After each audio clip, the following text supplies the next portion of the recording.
We've seen films that are 3 hours long do $1 billion at the box office. Titanic won a Best Picture in '97 doing that. It was 3 hours long with no intermission. We saw recently Inglourious Basterds had an intermission. People still went to see that. I think it's with something like this, and remember the last one was 2 hours and 40 minutes, if I'm correct, Avengers Infinity War. So you look at this, you go, look, what's an extra 20 between friends? We've been through 22 films. What's an extra 20 minutes?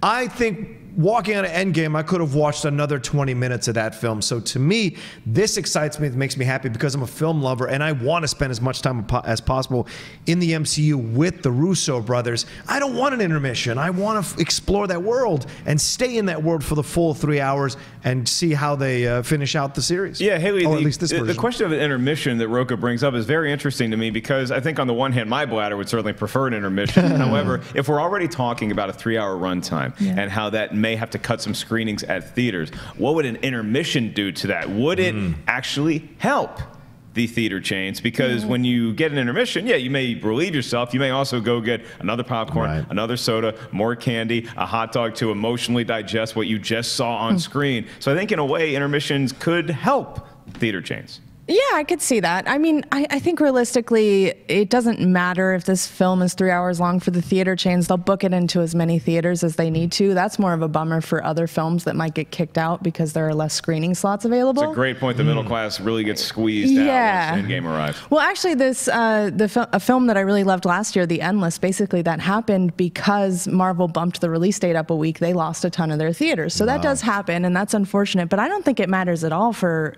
Endgame. They're going to book up every theater with that. Every fan's, of course, going to go see it. Nobody's going to be turned off by 3 hours. Nobody cares at this point. And in terms of intermission, I wouldn't want that in this particular movie. You look at Hateful Eight, it's a very theatrical film. It feels like a stage play in a lot of ways.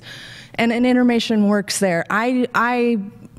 Obviously not knowing what Endgame is, I don't think I would like that action broken up in the middle in that way. Yeah, it would be kind of jarring to see whatever's unfolding. And again, the Russo brothers, like Haley pointed out, maybe didn't direct this film in the same style as Tarantino, knowing going in that there's going to be an intermission. So how do you cut it? It's like sometimes when you're watching a YouTube vid and all of a sudden it cuts off because, well, and at 25 minutes, we're giving you an ad. It doesn't matter if it's mid somebody's sentence or if it's mid music, whatever it is, you get your intermission. Rocha, are you personally, as a theater goer, in for an intermission if we can slice it up a little tidier than, say, what we got with Monty Python and the Holy Grail? No, I'll be honest with you. I don't want an intermission. I'm in Haley's camp. I think this film was made not to have an intermission. To take me out of the world when already we are recovering from half the galaxy dying and being turned to dust, I want to stay in this whole thing and get to the end as quickly as possible. If you're delaying me by 15 minutes so that all our friends could go to the bathroom or whatever and come back with drinks, I don't want, or start talking about it, or you know what's going to happen. You go out in that theater and people are going to start theorizing about what the second half of the movie is going to be, and I don't want a damn thing ruined. I just want to sit and watch the movie all the way to the end. So that's the danger in an intermission like this. But you look at Ben-Hur, you look at these other classic films that had intermission, West Side Story, like that, you weren't like, oh my God, I don't know what's going to happen. Is he going to get crucified or not? You know, that's not the same thing. There's so much more involved here that I think if you have an intermission, you could lose the vibe of the film, and that's really the most important thing. I don't know if we've ever said this before, so somebody time code this. Rocha, I think you won me over. Because what you said, what you're implying is that there's going to be people after the first few screenings that have seen Avengers Endgame.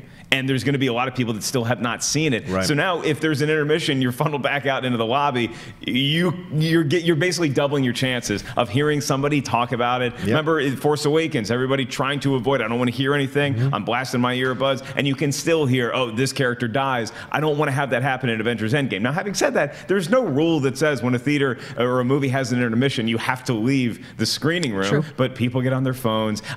For me, I love the theater going experience, and I love when a movie can shut everybody up in the first 5 seconds, and now you're locked in. You're not thinking about your phone. You're not talking to your friend. You're just focused on the screen. So to give audiences even the option, the thought in the back of their head of, oh, let me check Twitter. Let me see what's going on. Let me Facebook my friend. Let me post this on Instagram. I do not want that kind of environment. I want everybody locked in. If we got an hour to go, let's keep going down that hour. If you're like me and you got to pee, just try to time it. That's part of the movie magic, is that you try to time it when you think you have a minute to go, and then you can get back before you miss miss any major plot point. It's a challenge to me, it's a challenge to y'all, but I think it's a challenge worth taking. And I do think that in the long run, despite the fact that a lot of people may go reload their concessions during an intermission, I think it's going to help theater chains in the long run if you get more screenings that are less time. So 3 hours, Avengers Endgame, we're all in for it. Yep. Absolutely. That is good to hear, because I think that's why it's probably, We're not getting an intermission. we're not going to get an intermission, so get ready. And I see a number of people in the chat room already saying, just bring a catheter.